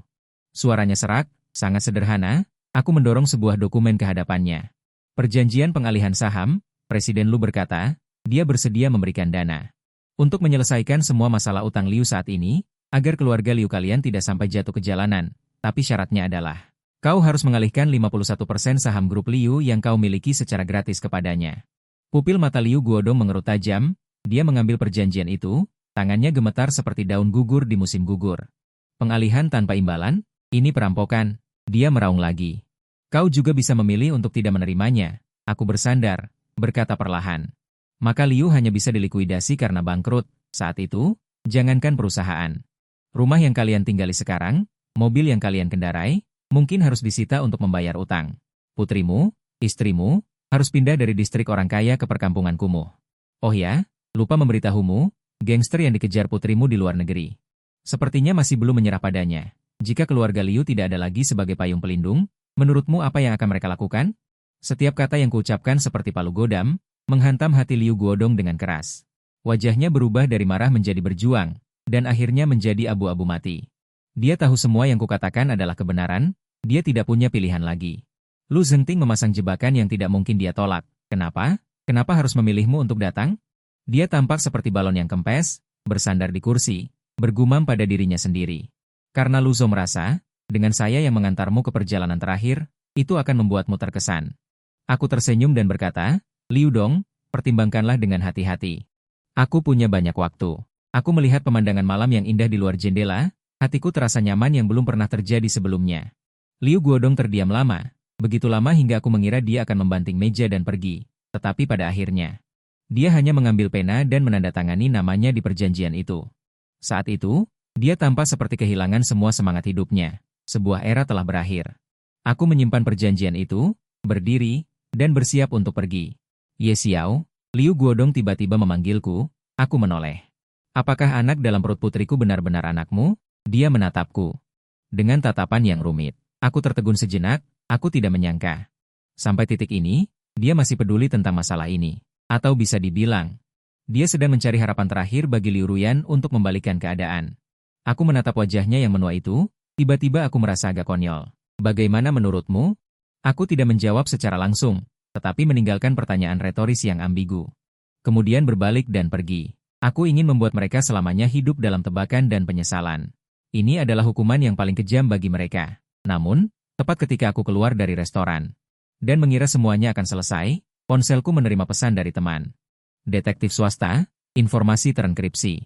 Informasinya sangat singkat. Hanya satu kalimat, hati-hati, Liu Ruyan pergi ke rumah sakit. Departemen kandungan, dia memesan operasi induksi. Melihat kata-kata induksi, hatiku berdegup kencang tak terkendali, emosi yang tak terlukiskan. Langsung mencengkeramku. Itu adalah anak itu. Meskipun aku terus-menerus mengatakan pada diriku sendiri, bahwa anak itu tidak ada hubungannya denganku. Dia adalah bukti pengkhianatan Liu Ruyan padaku, dia adalah simbol kejatuhannya. Tetapi ketika aku memikirkan kehidupan kecil yang akan segera terbentuk, yang akan dicekik karena perseteruan orang dewasa, aku masih merasa sesak. Aku membenci Liu Ruyan, membenci keluarga Liu, tetapi anak itu tidak bersalah. Saat pikiran ini muncul, aku sendiri terkejut. Kapan aku menjadi begitu suci? Aku menggelengkan kepala dengan kuat, mencoba mengenyahkan pikiran konyol ini. Liu Ruyan akan menggugurkan anaknya. Apa urusanku? Itu urusan dia dan pria bernama Jason itu. Kenapa aku harus peduli? Aku bahkan seharusnya merasa senang. Dia sendiri membunuh darah dagingnya di perutnya. Bukankah itu juga semacam balasan untuknya? Tapi kakiku seperti berakar, terpaku di tempat, tidak bisa bergerak sedikit pun. Kata-kata Lu Zengting, pertanyaan terakhir Liu Guodong, dan wajah Liu Ruyan yang berlinang air mata. Muncul bergantian di benakku. Anak itu milikmu, itu anak kita. Kita bisa melakukan tes DNA. Apakah anak di perut putriku benar-benar anakmu? Bagaimana jika wanita Liu Ruyan itu begitu gila sehingga menggunakan cara ini untuk membalas dendam padaku? Bagaimana jika semua yang dia katakan sebelumnya tentang Jason adalah untuk memprovokasiku? Dan anak itu benar-benar. Tidak mungkin. Waktunya tidak cocok. Terakhir kali aku melihatnya adalah malam sebelum dia pergi ke luar negeri. Sampai sekarang. Sudah 3 tahun penuh, dan perutnya terlihat paling banyak 7 atau 8 bulan. Aku dengan cepat menenangkan diri dan mulai menganalisis mengapa Liu Ruyan ingin aborsi. Dia ditinggalkan oleh Jason, patah hati, dan tidak ingin meninggalkan benih terkutuk ini. Kedua, keluarga Liu bangkrut, dia tidak mampu membesarkan anak ini. Ketiga, dan ini yang paling mungkin, dia berakting untukku. Dia tahu aku menyuruh orang untuk menyelidikinya. Dia juga tahu aku menerima berita bahwa dia akan aborsi. Dia bertaruh bahwa di hatiku masih ada sedikit kelembutan terhadap anak itu. Bertaruh aku akan dipaksa keluar olehnya. Lalu apa? Lalu dia bisa terus menggangguku. Menggunakan anak itu sebagai alat tawar-menawar, membiarkanku melepaskan keluarga Liu atau menipu sejumlah besar uang dariku. Strategi drastis, mundur untuk maju, all out. Wanita ini benar-benar tidak bisa mengubah sifatnya yang suka berhitung sampai mati. Memahami hal ini, keraguan terakhir di hatiku juga menghilang tanpa jejak. Aku mencibir, menyimpan ponselnya, menyalakan mobil, dan pergi ke rumah sakit. Aku tidak mau pergi. Aku tidak hanya tidak pergi, aku juga ingin dia tahu. Trik kecilnya ini, di mataku, sangatlah menggelikan. Aku langsung mengemudi kembali ke grup Shengxi. Lu Zengting masih di kantor, sepertinya sedang menungguku. Selesai. Dia melihat perjanjian di tanganku dan bercanda. Ya, aku menyerahkan perjanjian itu padanya. Dia bahkan tidak melihatnya. Lalu dia melemparkannya ke samping dan menatapku dengan penuh minat. Raut wajahmu. Tidak terlalu bagus, kan? Aku berjalan ke lemari minuman. Menuangkan segelas besar whisky untuk diriku sendiri dan meminumnya sekaligus. Cairan alkohol yang pedas membakar kerongkonganku. Membuat pikiranku semakin jernih. Tidak apa-apa, hanya merasa. Pertunjukan ini belum cukup menarik. Lu Zhengting menjadi tertarik. Kau ingin bermain seperti apa lagi? Aku ingin Liu Shi segera. Segera menghilang dari kota ini. Aku menatapnya. Mengucapkan setiap kata dengan jelas. Aku tidak ingin mengakui Sisi. Aku hanya ingin dia bangkrut. Likuidasi. Semua orang pergi. Lu Zhengting tertegun. Dia tidak menyangka bahwa aku, perancang rencana ini, akan membatalkan rencanaku sendiri. Kenapa? Dia mengerutkan kening. Mengakui Sisi Liu Shi akan memaksimalkan keuntungan bagi kita. Sekarang kau ingin dia bangkrut. Semua yang telah kita investasikan sebelumnya akan sia-sia. Uang bisa didapatkan lagi. Aku menatapnya, dengan sedikit kegilaan di mataku. Tapi beberapa hal menjijikan. Harus dibersihkan sepenuhnya, sampai ke akar-akarnya. Tidak boleh memberinya kesempatan untuk bangkit kembali. Lu Zhengting menatapku dalam diam, seolah menilai kebenaran kata-kataku. Dan kondisi mentalku saat ini. Beberapa detik kemudian, dia tiba-tiba tertawa. Menarik. Oke, aku ikut gila denganmu.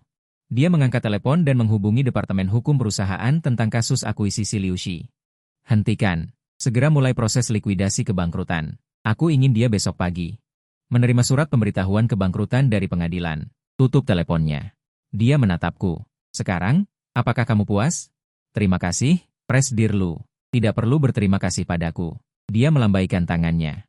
Aku hanya tidak ingin pisauku ditumpulkan oleh hal lain. Pergilah. Lakukan apa yang ingin kamu lakukan. Aku memberimu setengah hari libur. Aku keluar dari kantor Lu Zhengting. Aku merasa seluruh tubuhku dipenuhi dengan kekuatan. Aku tidak pulang, juga tidak pergi kemanapun. Aku hanya duduk di mobil, diparkir di bawah gedung grup Shengxi, menunggu dengan tenang. Aku sedang menunggu telepon Liu Ruyan. Aku percaya, dia akan segera menelepon. Ketika dia menyadari bahwa taktik pahit yang dia gunakan tidak menghasilkan kelembutan hatiku. Melainkan balas dendam yang lebih dahsyat, ekspresi seperti apa yang akan dia tunjukkan? Aku sangat menantikannya. Benar saja, tidak sampai 1 jam, sebuah nomor asing menelepon. Aku menekan speaker. Dari ujung telepon, terdengar teriakan panik dan bahkan sedikit ketakutan dari Liu Ruyan. Ye Xiao. Kamu gila. Kamu benar-benar ingin membuat perusahaan bangkrut. Kamu bukan manusia. Kamu iblis. Aku tidak berbicara, hanya mendengarkan dengan tenang. Aku sudah di rumah sakit. Aku benar-benar akan menggugurkan anak ini. Apakah kamu bahkan tidak menginginkan nyawa darah dagingmu sendiri? Dia meraung histeris, darah dagingku sendiri. Akhirnya aku berbicara. Suaraku tenang menakutkan. Liu Ruyan. Apakah kamu pikir semua orang sebodoh dirimu? Trik kecilmu itu. Simpan saja untuk menipu hantu. Kamu mau menggugurkan? Silakan saja. Apa urusanku? Bahkan jika kamu mati di meja operasi, aku tidak akan meneteskan air mata. Oh iya, lupa memberitahumu satu hal. Aku berhenti sejenak, dengan nada yang sangat kejam. Mengucapkan kata demi kata, Jason, yaitu pacar mafia MU itu. Kemarin dilempar keluar jendela rumah sakit oleh seseorang. Meninggal di tempat. Coba tebak, siapa yang melakukannya di ujung telepon sana. Seketika menjadi sunyi senyap seperti kematian. Aku bahkan bisa mendengar napasnya yang berat karena ketakutan. Nini, ini aku. Aku mengaku dengan terus terang. Tentu saja, bukan aku yang membunuh. Lu Zhengting menggunakan beberapa hubungan khusus. Membantuku menyingkirkan masalah ini. Tapi sekarang, aku tidak keberatan mengambil pujian ini untuk diriku sendiri. Aku ingin membuatnya takut, membuatnya putus asa. Liu Ruyan. Sudah kubilang, jangan cari gara-gara denganku. Sekarang, kamu bebas. Kamu bisa menemani Jason MU. Setelah berkata, aku menutup telepon. Aku yakin, mulai saat ini, wanita ini tidak akan berani muncul di hadapanku lagi. Namun, perkembangan selanjutnya, sekali lagi, di luar dugaanku. Keesokan harinya, aku menerima telepon dari polisi. Liu Ruyan hilang. Dan aku, karena panggilan telepon penuh ancaman kemarin, menjadi tersangka utama.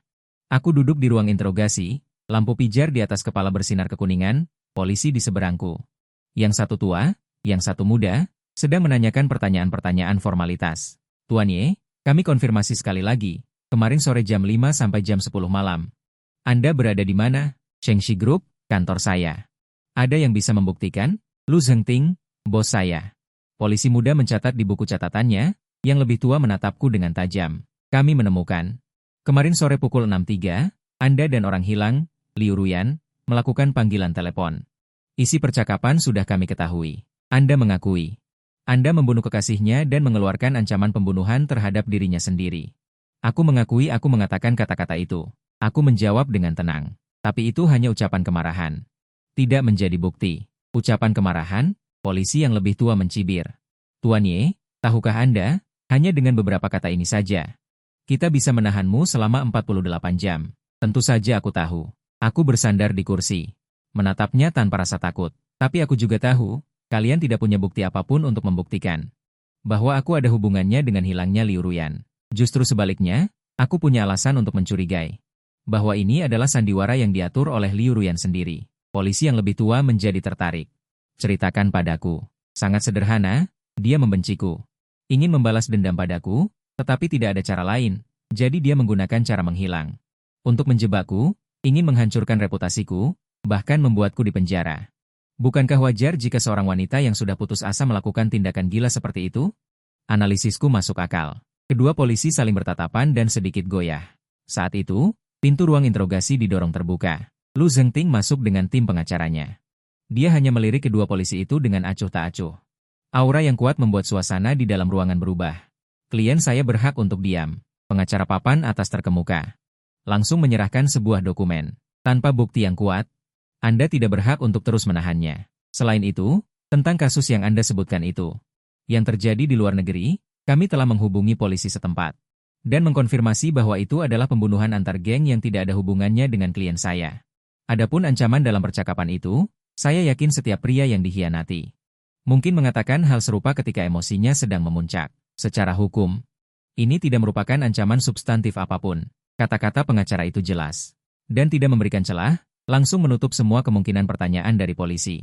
Ekspresi polisi yang lebih tua agak tidak sedap dipandang, tetapi dia tahu bahwa apa yang dikatakan pihak lain adalah kebenaran. Sebelum bukti baru muncul, mereka benar-benar tidak bisa melakukan apapun padaku. Setengah jam kemudian, aku keluar dari kantor polisi. Mobil Lu Zhengting diparkir di depan pintu. Masuklah, aku masuk ke dalam mobil. Dia memberiku sebotol air. Tidak apa-apa, tidak apa-apa. Aku menggelengkan kepala. Terima kasih, aku bilang, aku sedang membantu diriku sendiri. Dia menyalakan mobil. Hilangnya Liu Ruyan, kejadian ini. Bagaimana menurutmu? 90% adalah ulahnya. Aku membuka tutup botol dan minum seteguk air. Masih ada 10%. Mungkin benar-benar terjadi sesuatu. Kemungkinan apa? Diculik. Aku mengatakan tebakanku. Meskipun Liu Guodong bangkrut, namun bangkai gajah masih lebih besar dari kuda. Pasti ada beberapa orang nekat yang ingin memeras nilai terakhir darinya. Dan Liu Ruyan adalah kartu truf terbaik. Lu Zhengting terdiam. Dia jelas juga memikirkan kemungkinan ini. Jika demikian, maka masalahnya menjadi menarik. Dia tiba-tiba tertawa. Menurutmu, siapa yang akan dihubungi oleh para penculik? Jantungku berdebar. Liu Guodong hanyalah cangkang kosong. Tidak bisa diperas minyaknya. Sedangkan aku, asisten khusus Presiden Grup Shengxi. Orang kepercayaan Lu Zhengting, baru saja menghancurkan keluarga Liu dengan tanganku sendiri. Semua orang tahu. Aku membenci keluarga Liu. Tapi sama halnya, semua orang juga tahu. Liu Ruyan dulunya adalah wanitaku. Di perutnya juga mengandung seorang anak yang mungkin adalah anakku. Jika penculik cukup pintar, siapa yang akan mereka hubungi? Jawabannya sudah jelas. Sepertinya masalahmu belum berakhir. Lu Zhengting dengan senang hati menatapku. Ponselku, saat itu juga berdering di saat yang tidak tepat. Sebuah nomor asing yang telah dienkripsi. Aku dan Lu Zhengting bertatapan. Kami berdua melihat sedikit keseriusan di mata masing-masing. Aku menekan tombol jawab dan menyalakan speaker. Dari seberang telepon, terdengar suara serak dan jelek yang telah diubah oleh pengubah suara. Ye Xiao. Benarkah, wanitamu sekarang ada di tanganku? Jika ingin dia tetap hidup, siapkan uang tunai 50 juta, uang lama yang tidak berurutan. Ingat, jangan lapor polisi, atau kau akan menanggung akibatnya bersama dia dan anak di dalam perutnya. Setelah berbicara, orang itu menutup telepon. Di dalam mobil, terjadi keheningan yang mencekam. Lu Zhengting menatapku dengan tatapan penuh arti. Kemungkinan 10% menjadi kenyataan sekarang.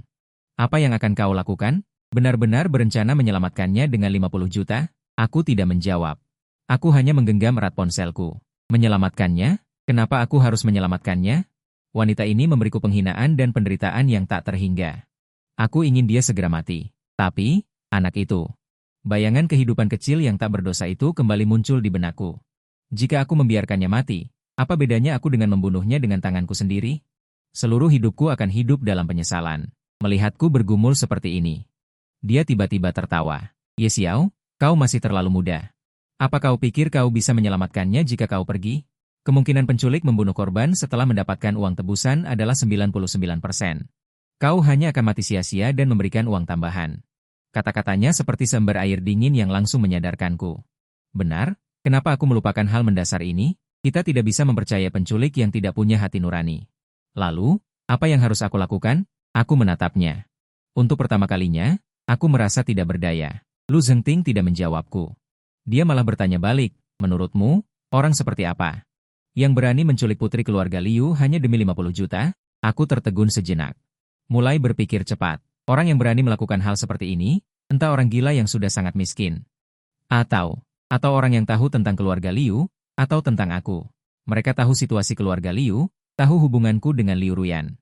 Jadi berani dengan tepat menelepon pemerasan ke saya. Sebuah nama. Tiba-tiba muncul di benakku, Jie Sheng. Tidak mungkin. Jie Sheng sudah mati. Jadi mungkinkah itu keluarga Jie Sheng? Geng itu, mereka pikir Jie Sheng yang kubunuh. Jadi mereka menculik Liu Ruyan untuk membalas dendam padaku.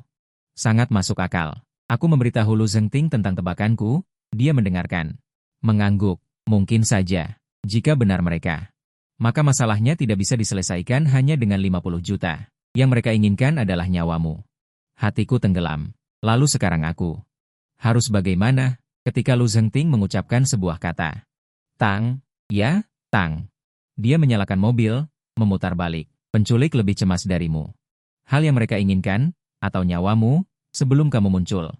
Mereka tidak akan mudah membunuh Sandra. Yang harus kita lakukan sekarang adalah menemukan mereka. Serahkan masalah ini padaku. Di mata Lu Zhengting. Berkilat sedikit keganasan. Berani-beraninya mereka menyentuh orang-orangku di wilayahku, mereka sudah bosan hidup. Aku menatapnya, hatiku dipenuhi kehangatan. Meskipun aku tahu. Dia melakukan ini lebih untuk menjaga harga dirinya. Tapi saat ini, dia satu-satunya orang yang bisa kuandalkan. Namun, arah masalah ini sekali lagi menyimpang dari jalur kita. Malam itu, aku menerima pesan kedua dari penculik. Itu adalah sebuah video. Dalam video itu, Liu Ruyan diikat di kursi. Mulutnya disumpal kain, wajahnya penuh air mata, terlihat sangat menyedihkan. Tapi itu bukan intinya. Intinya adalah di sebelah Liu Ruyan. Ada juga orang lain yang diikat, orang yang tidak pernah kubayangkan. Ibuku. Melihat wajah pucat ibuku di video. Seluruh darah di tubuhku membeku seketika, ponsel terlepas dari tanganku. Jatuh ke tanah, layarnya hancur berkeping-keping, bu. Aku mengeluarkan raungan rendah seperti binatang buas, mataku langsung memerah, beraninya mereka. Beraninya mereka menyentuh keluargaku, gelombang kekerasan dan niat membunuh yang belum pernah terjadi sebelumnya dari lubuk hatiku terdalam. Membuncah dengan gila, hampir menelan kewarasanku, Lu Zhengting juga terkejut dengan perubahan mendadak ini. Dia mengambil ponsel itu, melihat sekilas video itu, ekspresinya juga menjadi sangat buruk. Mereka menemukan keluargamu, orang-orang ini lebih siap dari yang kita bayangkan. Tenang, dia meraih bahuku yang gemetar karena marah, mengguncangku dengan kuat. Sekarang bukan waktunya kau mengamuk, ibumu masih di tangan mereka, perkataannya. Seperti palu godam, menghantam kepalaku dengan keras, membuatku mendapatkan kembali sedikit kewarasan. Benar, aku tidak boleh panik. Jika aku panik, ibuku akan benar-benar dalam bahaya. Aku menarik napas dalam-dalam, memaksa diriku untuk tenang. Telepon dari penculik segera masuk, masih suara Sia itu. Tapi kali ini, nadanya penuh dengan ejekan kucing dan tikus. Ye Xiao, terkejut, sekarang? Taruhannya digandakan, 100 juta, uang tunai. Aku beri kau 12 jam untuk bersiap, besok siang pukul 12, aku akan memberitahumu lokasi transaksi. Ingat, aku hanya ingin kau datang sendiri, jika aku melihat bayangan orang kedua. Atau kau berani melakukan trik apapun, aku akan membiarkanmu melihat dengan mata kepala sendiri, ibumu dan putrimu. Bagaimana mereka dipotong-potong, telepon ditutup, di dalam mobil. Keheningan yang mematikan, 100 juta, uang tunai. 12 jam, ini hampir merupakan tugas yang mustahil. Mereka tidak menginginkan uang, Lu Zhengting menunjukkan dengan tepat, mereka memaksa kau untuk menemui jalan buntu. Yang mereka inginkan hanyalah kau sendiri, membawa uang itu. Pergi ke dalam jebakan mereka, tentu saja aku tahu, tapi apakah aku punya pilihan? Itu adalah ibuku, satu-satunya kekasihku di dunia ini. Jangan katakan 1 miliar, bahkan jika nyawaku yang diminta, aku harus pergi. Lu Zong, kali ini, Anda tidak bisa membantu saya. Aku menatapnya, suaraku serak, tetapi sangat tegas. Aku akan mencari cara sendiri untuk mendapatkan uang. Besok, aku akan pergi sendiri. Kamu gila. Lu Zengting meraung. Jika kamu pergi, itu sama dengan bunuh diri. Aku tetap harus pergi. Aku mendorong pintu mobil dan berjalan keluar. Ye Xiao, Lu Zengting memanggilku dari belakang. Aku tidak menoleh, hanya melambaikan tangan. Jika aku tidak bisa kembali, Shengxi, aku percayakan padamu. Kembali ke Villa Puncak Awan. Rumah mewah yang kosong itu, untuk pertama kalinya aku merasa sangat kesepian dan tak berdaya. Aku sama sekali tidak bisa mendapatkan uang tunai 1 miliar. Semua asetku digabungkan. Hanya beberapa puluh juta. Aku mulai menelepon dengan panik, meminjam uang dari semua orang yang kukenal. Mitra bisnis yang dulu menjilatku, segera setelah mendengar kata pinjam uang, segera mencari berbagai alasan untuk menolak. Kedinginan manusia, perubahan dunia. Pada saat ini, tercermin sepenuhnya. Tepat ketika aku hampir putus asa, teman detektif pribadiku meneleponku. Xiao, bertahanlah. Aku akan mencari cara untuk urusan uang. Aku menggadaikan rumah dan mobilku, mengumpulkan lebih dari 30 juta. Aku akan segera mentransfernya padamu. Aku memegang telepon, mataku memanas. Terima kasih, saudara. Jangan bicara omong kosong. Dengarkan aku. Aku sudah menemukan petunjuk tentang penculik itu. Suaranya sangat rendah. Sangat mendesak. Mereka bukan keluarga Jason. Apa?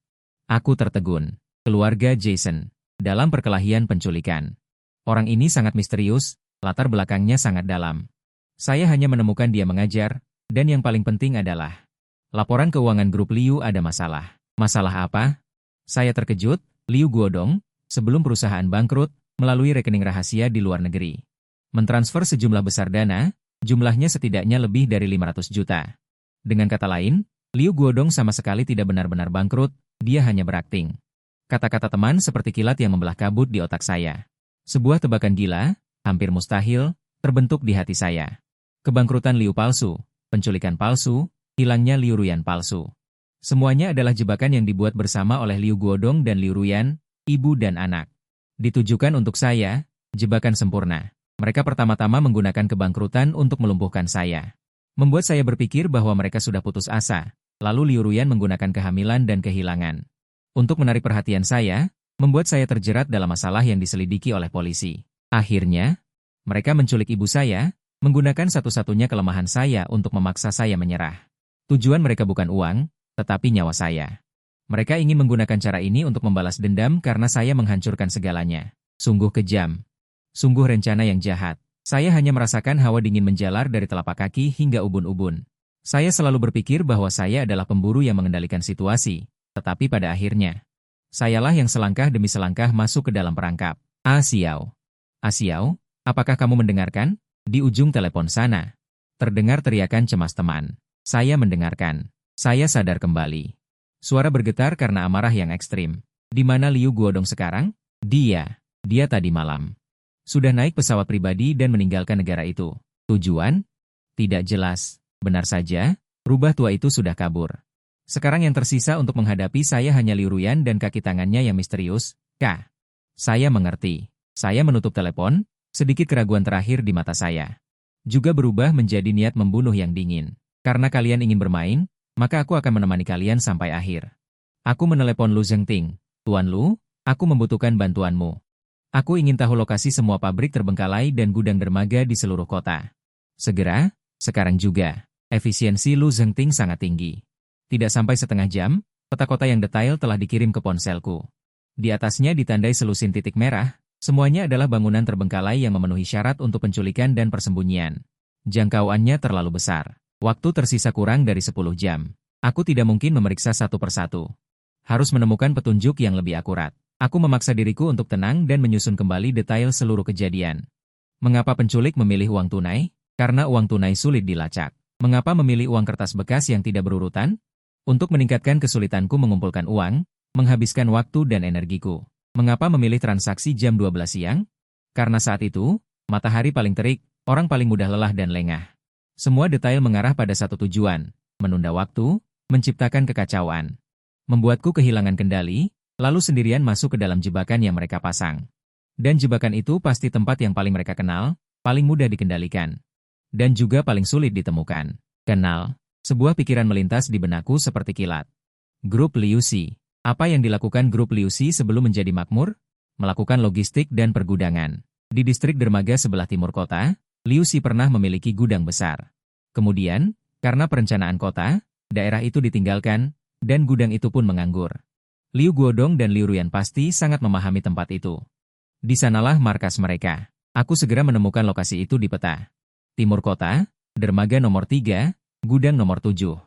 Disinilah tempatnya. Setelah memastikan lokasi, masalah yang tersisa adalah bagaimana menyelamatkan orang. Jika aku pergi sendiri, itu sama saja dengan bunuh diri. Melapor ke polisi, penculik menyandera ibuku dan Liu Ruyan. Aku tidak berani mengambil risiko ini. Satu-satunya cara adalah menemukan kekuatan yang lebih kuat dan lebih tidak terikat aturan daripada penculik. Aku kembali memikirkan Lu Zhengting. Aku memberitahunya semua spekulasi dan rencanaku. Di ujung telepon, dia terdiam lama. Ye Xiao, apakah kamu yakin ingin melakukan ini? Suaranya belum pernah seberat ini sebelumnya. Begitu aku mengerahkan orang-orangku, sifat masalahnya akan berubah. Kalau begitu, bahkan jika orang itu diselamatkan, kamu mungkin akan mendapat masalah yang lebih besar. Aku tidak punya pilihan lain. Aku melihat pemandangan malam di luar jendela, mataku tegas. Aku hanya ingin ibuku selamat. Aku tidak peduli yang lain. Baik. Lu Zhengting tidak membujukku lagi. Orang-orangku akan tiba di bawah gedungmu dalam 10 menit. Ingat, semua tindakan harus mengikuti perintahku. Jangan masuk sendiri. Setelah menutup telepon, aku dari bagian terdalam lemari mengeluarkan sebuah kotak. Di dalam kotak itu ada sebuah pisau dingin.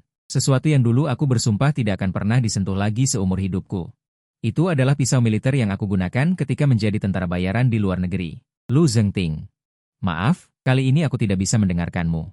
Aku harus menyelesaikan semuanya sendiri. 10 menit kemudian, 2 mobil van hitam diam-diam berhenti di bawah Yunding Menshan. Selusin pria kekar berpakaian hitam turun dari mobil.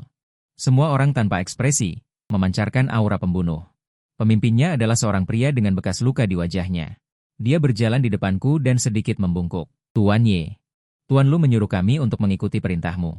Jangan panggil aku Tuan Ye. Aku menyelipkan pisau militer itu di pinggang belakangku. Panggil aku Ye Xiao. Semuanya, naik ke mobil. Target, gudang Chengdong nomor 7. Kita pergi menjemput orang. Konvo itu melaju seperti hantu di tengah malam. Jantungku juga berdebar semakin cepat seiring semakin dekatnya tujuan. Ketegangan, amarah, dan sedikit kegembiraan haus darah. Perasaan ini sudah lama tidak kurasakan. Liu Ruyan, Liu Guodong.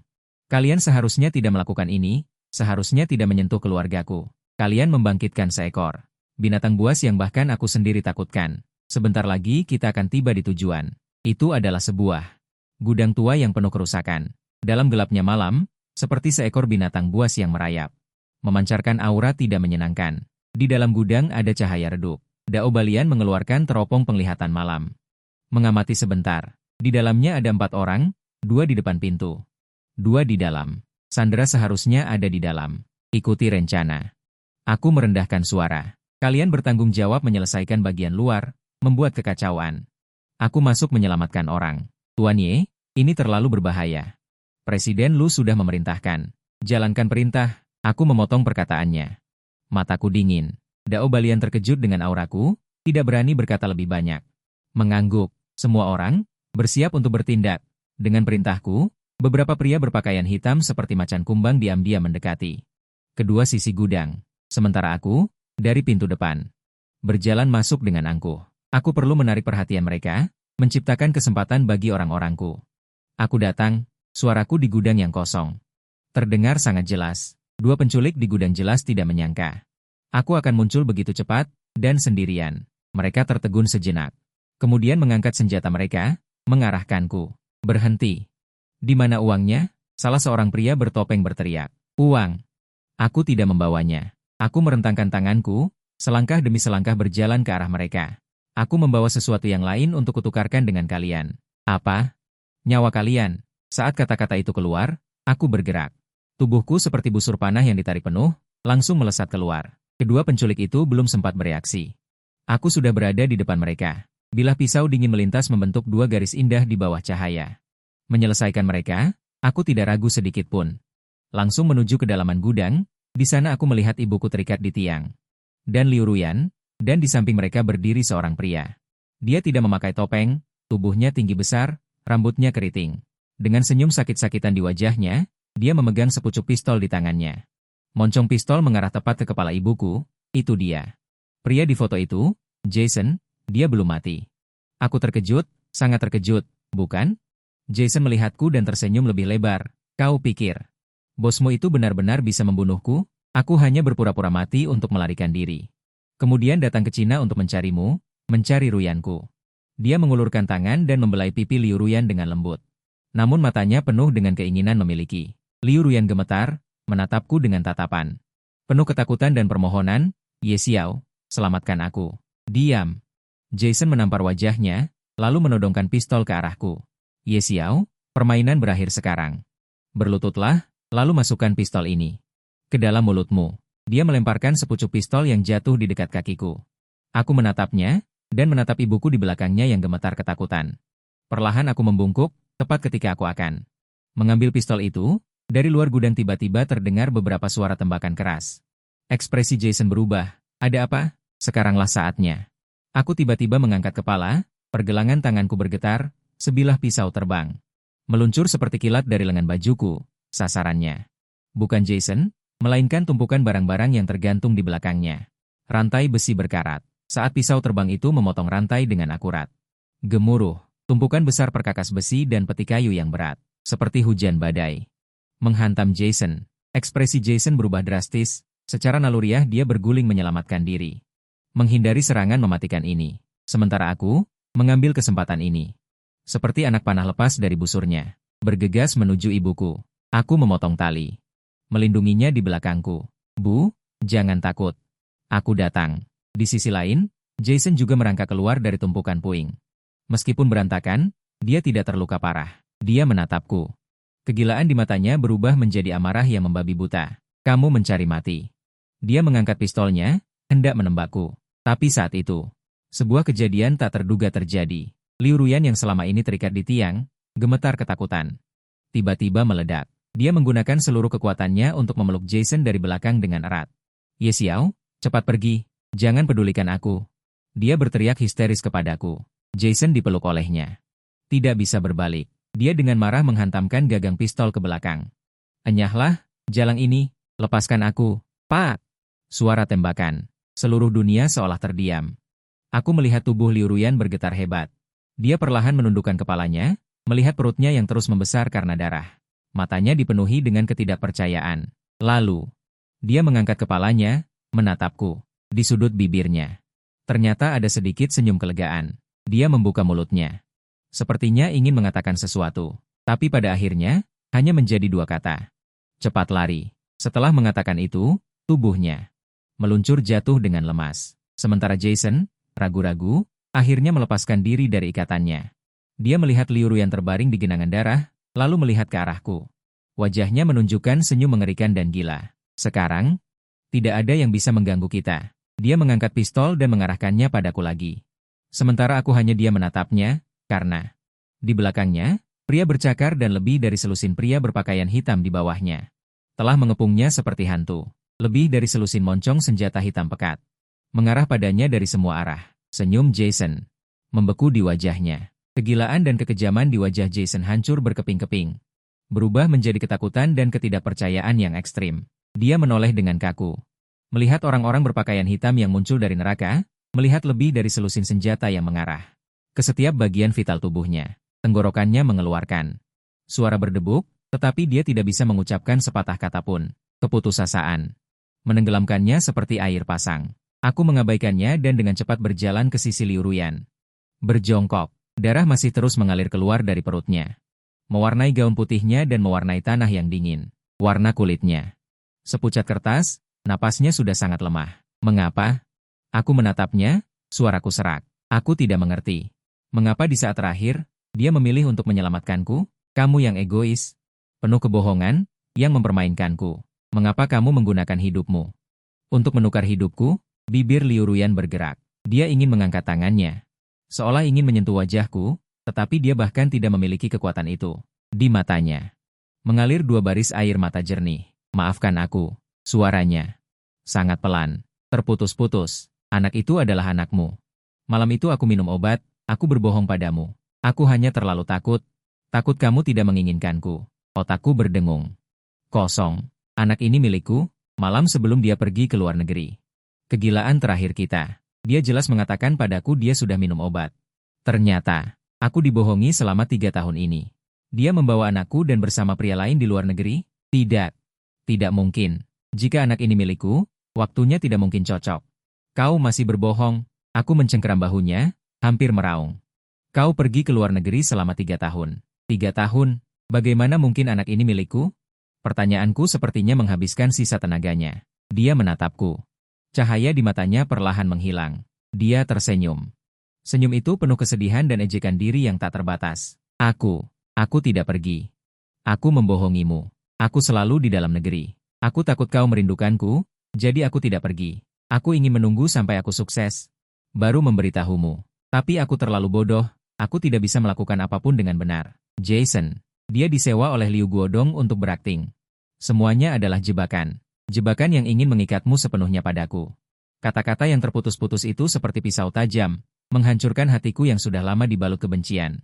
Menjadi hancur berkeping-keping. Ternyata, yang disebut belajar di luar negeri itu palsu. Yang disebut pengkhianatan itu palsu. Yang disebut Jason itu palsu. Yang disebut penculikan itu, sejak awal, adalah sandiwara yang didalangi oleh Liu Guodong. Dia dipaksa untuk bekerja sama, tetapi akhirnya dimanfaatkan oleh Jason. Sebuah lelucon yang di luar kendali. Dia hanyalah orang yang cintanya rendah hati, cintanya bodoh. Dia menggunakan semua cara yang salah, hanya ingin menahanku. Orang yang menyedihkan. Dan aku malah mendorongnya ke jurang. Aku menghancurkan keluarganya. Membuat ayahnya gila, bahkan secara tidak langsung menyebabkan kematiannya. Aku menatap wajahnya yang perlahan kehilangan warna. Menatap cinta yang tak terbatas dan kerinduan padaku yang perlahan padam di matanya. Hatiku seperti dicengkeram erat oleh tangan besar tak terlihat. Sakitnya tak tertahankan. Tidak, aku memeluknya. Mengaum seperti anak kecil tak berdaya. Ambulans, cepat panggil ambulans. Pria berwajah parut itu segera menghubungi nomor darurat, sementara Jason memanfaatkan perhatian semua orang. Tertuju padaku, tiba-tiba meraih Hevanan.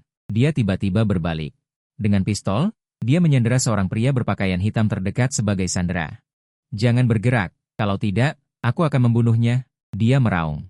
Selangkah demi selangkah, dia mundur menuju pintu gudang, tetapi tidak ada yang memperhatikannya. Tatapan semua orang terfokus padaku dan kehidupan yang akan segera hilang di pelukanku. Perasaan diabaikan sepenuhnya ini membuat harga diri Jason sangat terluka.